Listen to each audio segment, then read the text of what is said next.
کہنا تو میں نے ہے ہی، کیونکہ سامنے عمر فاروق ہے، لہذا پر میں کہہ دیتی ہوں میں نے دیا خزانے کو۔ حضرت عمر نے جمع کرا لیا۔ میں یہ کیا بات ہوں، میرے گھر والے جو مرضی کریں، ان کا معیار زندگی جس طرح کا مرضی ہو۔ اور حضرت عمر ایک جملہ کہا کرتے تھے، اللہ کرے کہ یہ باتیں اس دور حاضر میں ہماری سمجھ میں آئیں۔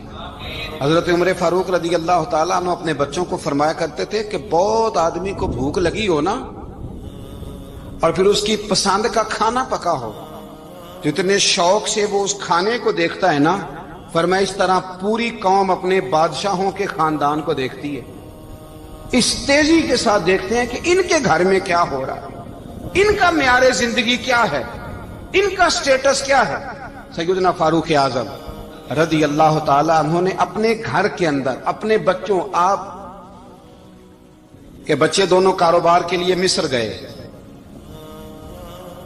تو وہاں کے گورنر صاحب نے لوگوں سے، ایک بہت بڑا قافلہ گیا مدینے سے مصر تجارت کے لیے، جاتے ہیں نا آج بھی قافلے کئی ملکوں میں، تو یہ گئے تجارت کے لیے، تو حضرت عبداللہ ابن عمر، حضرت عبید اللہ ابن عمر، حضرت عمر کے دونوں بیٹے گئے، جناب عمر فاروق کے بچے جب وہاں پہنچے تو مصر کے گورنر نے نا لوگوں کو تعارف کرایا کہ یہ عمر فاروق کے بیٹے ہیں، یہ حضرت یہ چودھری کے بیٹے کو کون بتاتا ہے کہ تو چودھری کا بیٹا ہے؟ باہر والے بتاتے ہیں، گھر والے جی، اور سیٹھ صاحب کے بیٹے کو کون بتاتا ہے کہ تو سیٹھ صاحب کا بیٹا ہے؟ اور مالک کو کون بتاتا ہے کہ تو مالک کا بیٹا ہے اور یہ کرایہ دار ہے؟ یہ کون بتاتا ہے؟ یہ سوچ ہم دیتے ہیں بچوں کو، چودھری اور کمی کی سوچ، امیر اور غریب کی سوچ، مالک اور کرایہ دار کی سوچ، گھر کے مالک کی اور کام کرنے والے کی سوچ، یہ ہم دیتے ہیں، یاد رکھنا، یہ ہم دیتے ہیں، یہ ہمارا مزاج ہے، یہ باہر سے نہیں آتی۔ تو کوئی شہزادہ ہے، تو سیٹھ ہے، تو نواب ہے، یہ سوچ باہر سے نہیں آتی، یہ اماں سوچ دیتی ہے، اماں، یہ ابا سوچ دیتا ہے، اور پھر جب تباہی اترتی ہے تو اس کے ذمہ دار بھی باہر والے نہیں ہوتے، گھر والے ہوتے ہیں، گھر والے۔ ہمارے بچوں کی طبیعتوں پر زیادہ نقش باہر والوں کا نہیں ہوتا، گھر والوں کا ہوتا ہے، یاد رکھیے گا۔ حضرت عمر فاروق رضی اللہ، بچے ہیں، شہزادے ہیں، وہ کاروبار کرنے گئے، اور وہاں لوگوں نے بتایا گورنر صاحب نے کہ یہ فاروق اعظم کے بچے، امیر المومنین کے۔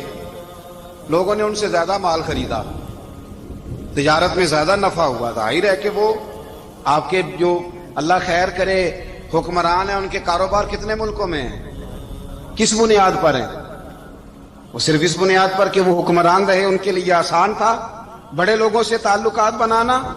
حضرت عمر فاروق رضی اللہ تعالیٰ عنہ کے بچے ڈھیروں مال کما کے جب واپس آئے نا، تو حضرت عمر سے آ کے بچوں نے بطور محبت کا، ابا جی اللہ نے بڑا ہی فضل کیا ہے، بڑا مال کمایا الحمدللہ، یہ دیکھیں کتنا نوازا ہے۔ تو حضرت عمر کہنے لگے سارے قافلے نے اتنا ہی کمایا ہے؟ سارے قافلے نے اتنا ہی کمایا ہے؟ تو حضور نہیں، سارے قافلے نے اتنا نہیں کمایا، سب کو اتنا نہیں ملا۔ وہ تو وہاں گورنر صاحب نے لوگوں کو تعارف کرایا تھا کہ یہ عمر کے بچے ہیں، تو لوگوں نے پھر ہم سے بڑا ہی خریدا۔ تو حضرت عمر فرمانے لگے ٹھیک ہو گیا، میں بات سمجھ گیا، اس طرح کرو، جو تمہاری اصل زر تھی نا، جو راز تھی، وہ رکھ لو، اور باقی سارا مال مال خزانہ میں جمع کرا دو، اس لیے کہ یہ تم نے تجارت نہیں کی، یہ تم نے اپنے باپ کا نام بیچا ہے، یہ تم نے امیر المومنین کے بیٹے ہونے کا فائدہ اٹھایا ہے۔ فرمایا یہ تمہارا نہیں حق، یہ مسلمانوں کا ہے، اس لیے کہ یہ مال تم نے محنت سے نہیں کمایا، یہ باپ کی کرسی کا فائدہ اٹھایا ہے۔ اور فرمایا اگر تم نے مال جمع نہ کرایا تو میں مال بھی لے لوں گا زبردستی، اور کوڑے بھی ماروں گا، ڈبل سزا دوں گا، مرضی سے جمع کراؤ گے تو کوڑوں سے بچ جاؤ گے۔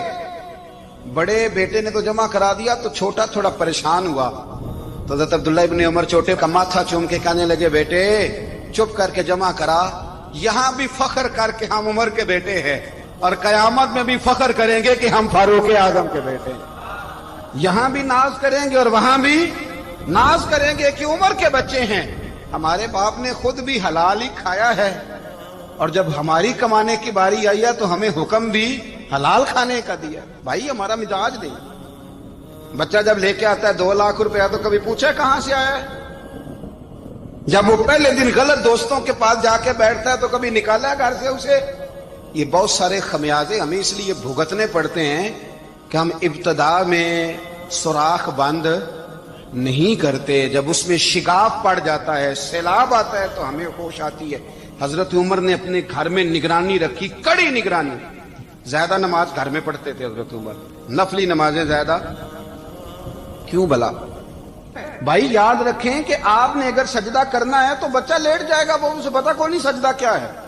لیکن جب گھر میں کبھی قرآن ابا جی کھول لئی نا، جب ابا جی کا موڈ بن جائے نا لیکچر دینے کا، وہ گھر میں شروع ہو جاتے ہیں، کہتے ہیں آپ لوگ نماز نہیں پڑھتے اس لیے میرے کاروبار میں برکت کوئی نہیں، تم سویرے قرآن پاک نہیں کھولتے تو میں تباہ ہو گیا۔ تو میاں آپ نے کب گھر میں قرآن پاک کھولا تھا؟ آپ نے کب نماز پڑھی؟ آپ نے کب گھر کے اندر اللہ رسول کا ذکر کیا تھا؟ آپ نے کب حدیث چھیڑی؟ آپ نے بھی تو گھر کے اندر جب بھی آپ آئے ہیں تو آپ نے وہی کچھ کیا جو دنیا دار کرتے ہیں۔ آپ بھی تو اپنا موبائل لے کے الگ کونے میں بیٹھ گئے۔ آپ نے بھی تو کہا ہے کہ اب تمہارے چینل ختم، اب میری مرضی والا چلے گا۔ تو جو آپ نے کیا ہے بچے بھی وہی کام کریں گے۔ آپ نے بھی گپ شپ لگائی ہے تو وہ بھی لگا رہے ہیں۔ یہ سمجھ لیں جو کام آپ کریں گے آپ اپنے بچوں کی سیرت میں اس کا جلوہ دیکھ لیں گے۔ بڑی پکی سی بات ہے کہ آپ کو بچے کی عادتیں دیکھ کے سمجھ آ جائے گی کہ میں بھی یہی کرتا تھا اور یہ بھی۔ حضرت عمر فاروق رضی اللہ تعالیٰ عنہ وصال فرما گئے تو آپ کے وصال کے بعد حضرت عثمان غنی رضی اللہ تعالیٰ عنہ نے آپ کی ایک بیوہ سے نکاح کیا، حضرت عمر کی ایک بیوہ سے۔ جب وہ آپ کے نکاح میں آئی تو کہنے لگی حضرت عثمان غنی سے کہ حضور نہ تو میں خوبصورت ہوں اور نہ میں جوان ہوں، نہ آپ کی کوئی خدمت کر سکتی ہوں، میرے ساتھ نکاح کرنا سمجھ میں نہیں آیا۔ کیا شاندار جواب دیا حضرت عثمان غنی نے، کیا خوبصورت جواب دیا۔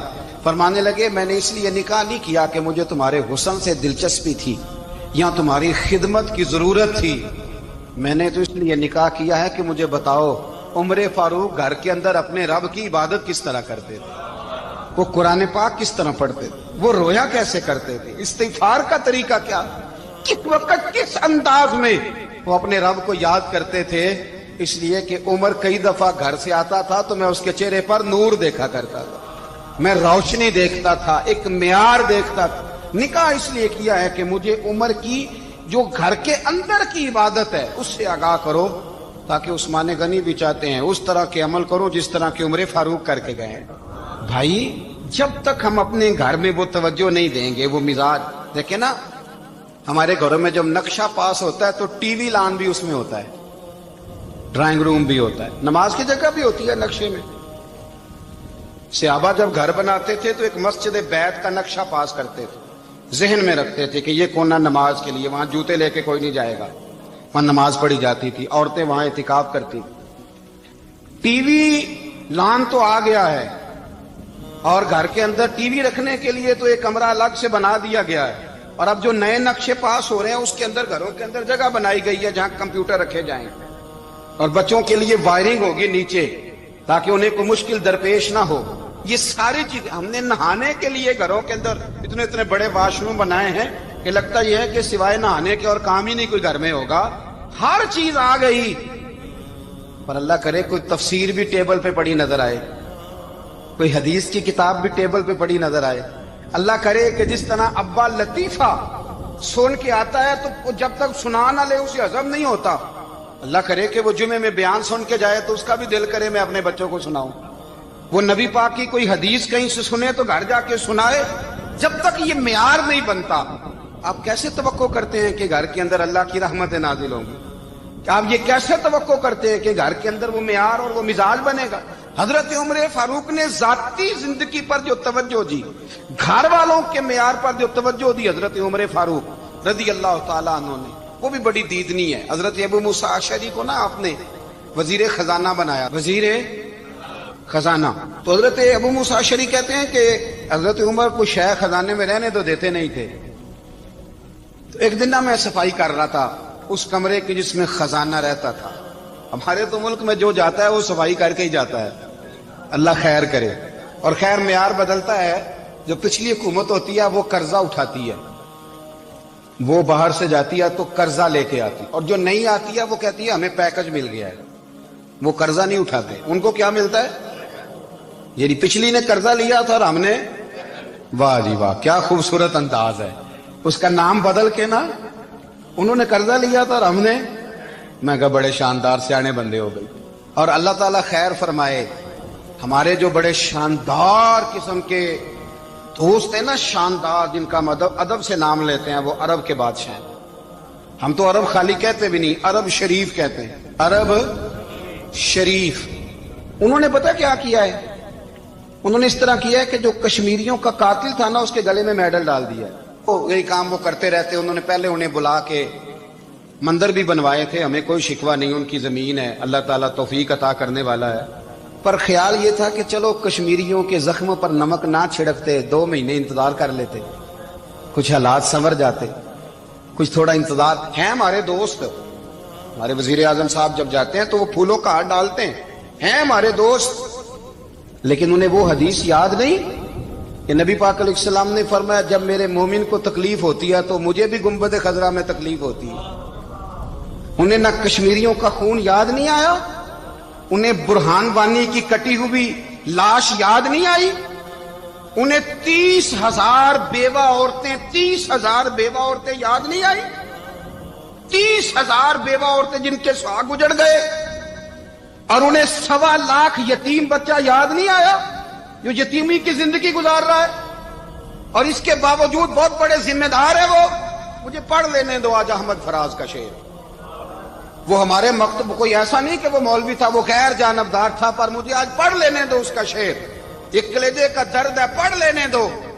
اس نے کہا تھا کہ پڑھتا ہوں تو کہتی ہے یہ خالق کی کتاب ہے، مثل یہودی یہ سعودی بھی عذاب، اس قوم کے بارے میں کیا لکھوں فراز، کعبے کی کمائی سے جو پیتے ہیں شراب، کعبے کی کمائی سے جو پیتے ہیں شراب، اس قوم کے بارے میں کیا لکھوں فراز، کہ کعبے کی کمائی سے جو پیتے ہیں شراب۔ میں خیال نہیں آیا تمہارا صرف دین یہ ہے کہ قبریں گرا دو، مزارات گرا دو، فقط یہ دین ہے؟ کوئی نبی پاک کے روزے کی طرف منہ کرے تو اسے مشرک کہو، یہ دین ہے؟ اس کا نام مذہب رکھا تم نے؟ مذہب تو اس کا نام ہے کہ جو رسول اللہ کا نام لینے والا ہے وہ ہمارا یار ہے، اور جو نبی پاک کا نام لینے والا نہیں، ہمارا اس سے کوئی تعلق، یہ دین ہے۔ حضرت عمر فاروق کی سیرت سنا رہا ہوں، حضرت عمر کی۔ حضرت ابو موسیٰ اشعری نے ایک عیسائی کو منشی رکھا تھا، اکاؤنٹ آفیسر حضرت ابو موسیٰ اشعری نے۔ تو حضرت عمر فاروق بول پڑے، کہنے لگے تمہیں مسلمان کوئی نہیں ملا تھا؟ کلمہ گو نہیں تمہیں نظر آئے؟ کشمیریوں کی لاشیں نظر نہیں آتی؟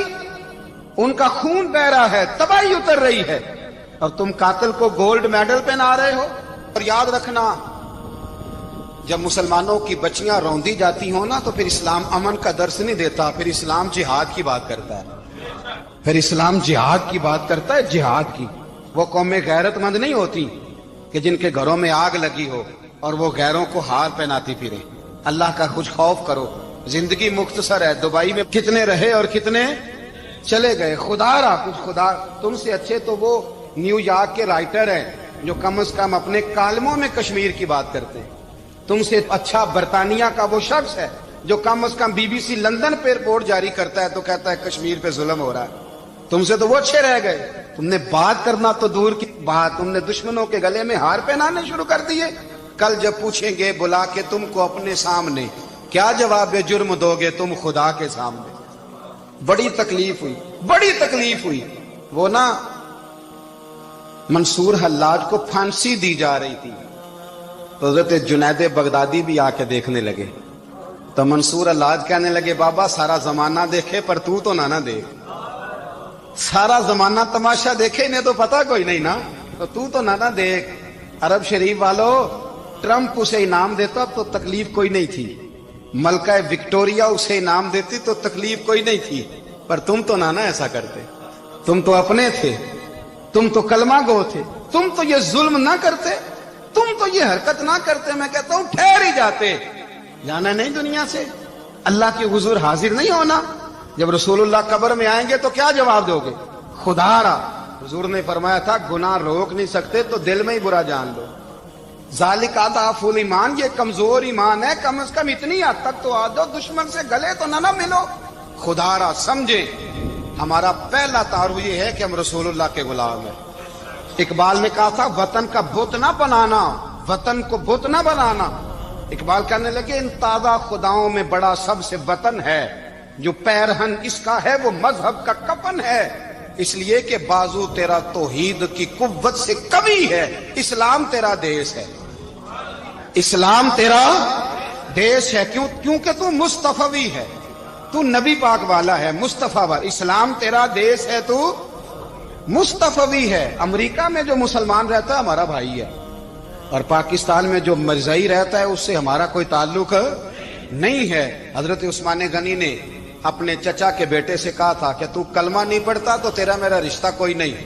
بلال حبش سے آیا ہے پر میرے نبی کا غلام ہے تو سگے بھائیوں سے بھی آگے ہے۔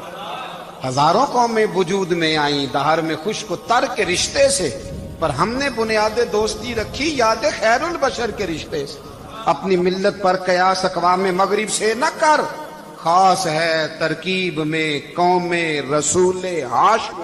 کچھ خیال کرے، پہلا تعارف دین ہے، اگر دین نہیں تو پھر کسی وطن کی کوئی ضرورت۔ اس لیے کہ پاکستان کا تصور اقبال نے پیش کیا نا، تو اقبال کہنے لگے ان تازہ خداؤں میں بڑا سب سے وطن ہے جس کو تم بت بنا کے پوجتے ہو۔ ہمارا وطن تو ہمیں جان سے زیادہ پیارا ہے، پر پہلے پاکستان نہیں، پہلے اسلام، پہلے اسلام تیرا دیس ہے، تو مصطفی ہے۔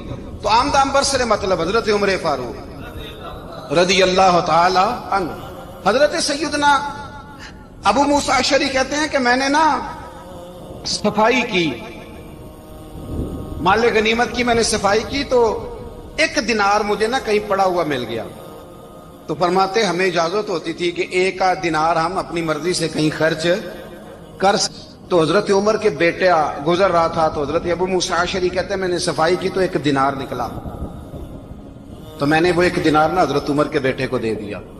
میں نے کہا لو بیٹا اپنے چچا کی طرف سے تحفہ۔ تو گھر جا کے انہوں نے حضرت عمر کو بتایا کہ چچا نے پیسے دیے ہیں، چھوٹے بچے تھے۔ حضرت عمر نے حضرت ابو موسیٰ اشعری کو بلا لیا اور بلا کے فرمانے لگے میں تو تمہیں اپنا دوست جانتا تھا اور تو نے میری اولاد کو ہی دنیا دار بنانا شروع کر دیا، میرے بچوں کو ہی تم نے دنیا دار پیسوں پہ لگانا شروع کر دیا، میں تو تمہیں یار سمجھتا تھا۔ فرمایا تمہیں چاہیے تھا میرے بیٹے کو نصیحت کرتے کہ بیٹا پیسوں سے رب راضی نہیں ہوتا، اس کی رضا والے کام کیے جائیں تو رب راضی ہوتا ہے۔ اور فرمایا تمہیں کوئی اور گھر نہیں ملا تھا تباہ کرنے کے لیے، میرا ہی گھر ملا تھا، اٹھاؤ اپنا دینار اور خبردار آج کے بعد میرے بچوں کے ساتھ یہ والی نیکی نہ کرنا۔ اور ہمارا کیا سٹیٹس ہے، دوستی ہے یہ اس سے جو تحفے زیادہ دے، جو بچوں کو خراب کرنے میں مدد زیادہ کرے اس کے ساتھ یہ رہنا۔ حضرت عمر نے گھر پہ اور سب سے بڑھ کر اپنی ذات پہ توجہ کی۔ حضرت ابو مالک رضی اللہ تعالیٰ عنہ کہتے ہیں میں عمر کے پیچھے پیچھے ایک باغ میں گیا، اکثر اس باغ میں جایا کرتے تھے، اور عمر جا کے نا تو درخت کے نیچے بیٹھ گئے اور فرمانے لگے وہ امیر المومنین اللہ سے ڈر جا، ورنہ جس رب نے حکومت دی ہے وہ عذاب بھی بڑا دے گا، ڈر جا رب سے۔ کبھی ساری زندگی حضرت عمر نے اپنا کوئی تعارف نہیں کرایا، کبھی نہیں۔ ایک بندے نے آپ کے سامنے تعریف کر دی آپ کی تو فرمانے لگے تو خود بھی ہلاک ہوا اور مجھے بھی ہلاک کر دیا، کیا ضرورت پڑی ہے میری تعریفیں کرنے کی، اتنی دیر میری تعریف میں لگائی، اللہ کا ذکر کرتا رب تجھے ثواب دیتا، حضور پہ درود پڑھتا تو رب تیرے اوپر رحمتیں نازل کرتا، کس چکر میں ہے؟ آج جتنا اچھی کوئی خوشامد کرے اتنی اچھی وزارت ملتی ہے، جتنی اچھی اس کو جو ہے وہ چاپلوسی کرنی آیا درجہ بھی اسے اتنا ہی اچھا ملتا ہے۔ حضرت عمر فاروق رضی اللہ تعالیٰ عنہ آپ کے بیٹے کہتے ہیں، صاحب فتوح الشام نے لکھا ہے، آپ کے صاحبزادے کہتے ہیں میں نکلا تو میرے ابا جی نا اپنی پشت پر مشکیزہ رکھ کے کنویں سے پانی بھر کے آ رہے، میں دوڑ کے آگے گیا، میں نے کہا ابا جی مجھے دے دے۔ فرمانے لگے بیٹا تیرا کیا خیال ہے، کوئی اور نہیں تھا مشکیزہ بھر کے لانے کے لیے، تیرا کیا خیال ہے؟ کہا ابا جی بڑے لوگ تھے پر آپ کیوں اٹھا رہے ہیں؟ فرمانے لگے نفس نا ذرا میرا بڑا ہو گیا تھا، اسے ذرا ذلیل کر رہا ہوں، ذرا اپنا محاسبہ کر رہا ہوں، یہ مجھے کہہ رہا تھا تو بڑی چیز ہے، تو میں نا ابھی مشکیزہ گھر رکھ کے آؤں گا، پھر تیری ماں نے مجھے کہا ہے کہ گھر میں لکڑیاں کوئی نہیں جلانے کے لیے، پھر میں جنگل سے لکڑیاں کاٹ کے لاؤں گا۔ اب میں امیر المومنین بن کے نا تو میرا نفس تھوڑا بڑا ہو گیا۔ اب یقین کریں ہمارا ہاضمہ خراب ہو جاتا ہے جب تک ہمارا تعارف صحیح نہ ہو، ہمارا تعارف ٹھیک نہ ہو، میں یہ ہوتا ہوں میں وہ ہوتا ہوں، چھوڑ مٹی دیں تے مٹی رہنا ہی، مٹی دیں تے مٹی دیں تے مٹی رہنا ہی، ایویں کادی بلے بلے اج مٹی دے اتے بندیا تے کل مٹی دے تھلے، مٹی دیں تے